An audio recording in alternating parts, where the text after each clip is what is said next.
5 signs ng cocaine addiction. Una, di makontrol ang paggamit. Siguro nung una, plano mo lang tumikim, pero nangyari padalas na yung paggamit mo, o kaya naman pataas na ng pataas yung dosage na tinitake mo. Pagka sinusubukan mo naman tumigil, di ka naman makatigil. Pangalawa, may cravings ka na. Lagi mo na siyang iniisip, lagi mo na siyang hinahanap, nagpaplano ka na kung paano ka makakabili.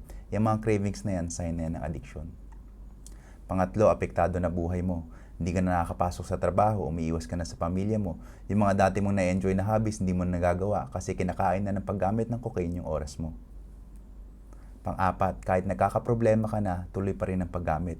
Nagkaka-chest pain ka na, nag-a-anxiety ka na, nagkakaproblema ka na sa pera, nag-aaway-away na kayo ng mga kaibigan mo, pamilya mo, o kaya karelasyon mo, no? Pero tuloy pa rin ang paggamit. Pang-5, pag-iba ng mood, no? Pagka hindi ka nakakagamit ng cocaine, nade-depress ka na, napapagod ka na, mas irritable ka na, o kaya tulog ka naman ng tulog.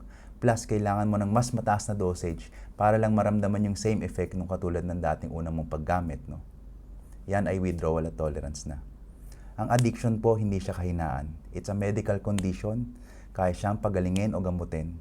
Kaya kung ikaw o may kakilala ka na nagsastruggle, help is available. Thank you po.